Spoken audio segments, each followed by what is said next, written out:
2, 1.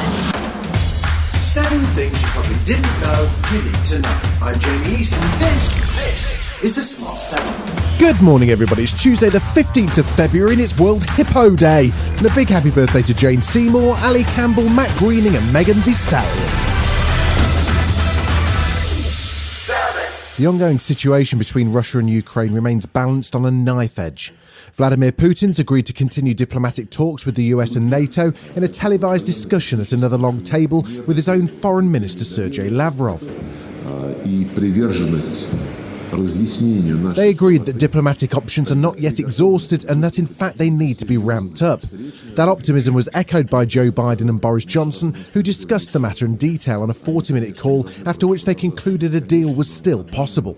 German Chancellor Olaf Scholz was in Kiev on Monday, and he flies to Moscow next, and he was very clear on the determination of the US and EU to act swiftly at the first sign of conflict. Nobody should doubt the determination that the EU has, that NATO has, that Germany has, that the United States have, should it come to military aggression against the Ukraine.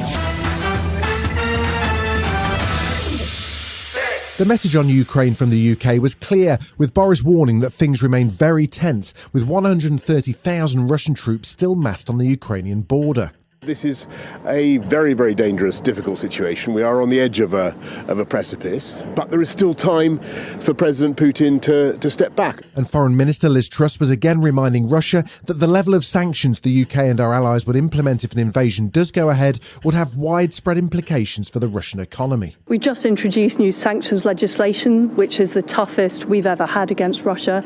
That enables us not to just target companies with direct effect on Ukraine, but anybody or any company that has a bearing on the Russian state. And that would seriously destabilise the Russian economy. Even as the drama with Ukraine and Russia unfolds, the Tory party row continues at home. After last week's dramatic mobbing of Labour leader Keir Starmer by far-right protesters, it's been revealed police are investigating death threats against him. He wouldn't be drawn on the details of the threats, but he did stress the importance of lowering the temperature of the debate. The Prime Minister knew what he was doing when he introduced that slur.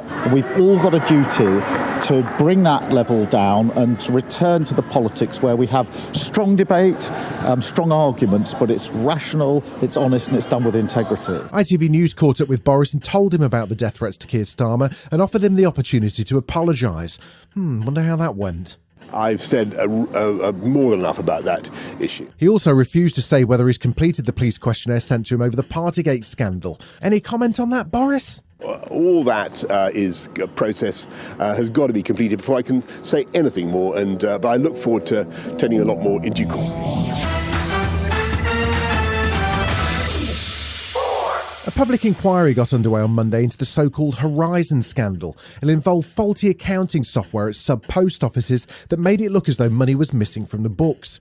Over 700 post office branch managers were given criminal convictions, and it appears as though it may have been the largest miscarriage of justice in British legal history. It took 20 years of campaigning to have their cases reconsidered and had a terrible effect on the lives of those wrongfully convicted. Tracy Felsted was just 19 when she was accused of stealing from her employer. For the whole of my adult life, I've been a convicted criminal. In the space of 20 minutes, my conviction was overturned, and 20 years of my life had almost been erased. I'd been told that it wasn't my fault, it was a computer error. Still to come on the Smart 7 drama at the Winter Olympics, and Lady Whistledown is back in action right after this. Welcome back.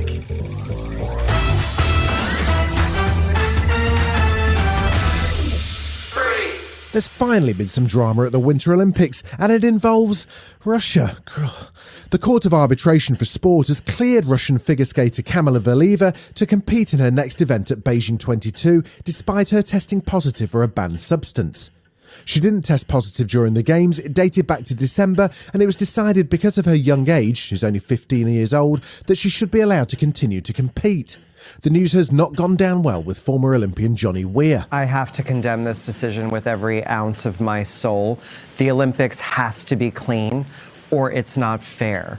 if you won't play fair, then you can't play. This is a slap in the face to the Olympic Games, to our sport, and to every athlete that's ever competed at the Olympics clean.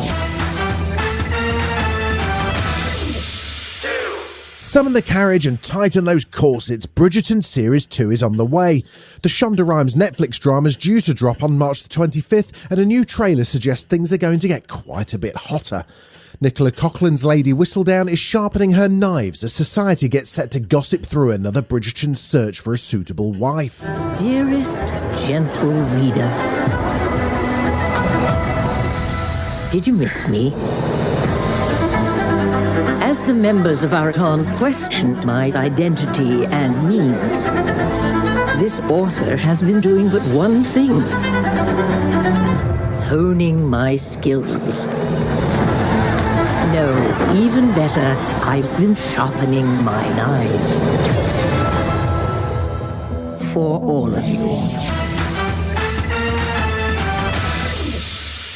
Ivan Reitman, the director of Ghostbusters, has died at age 75.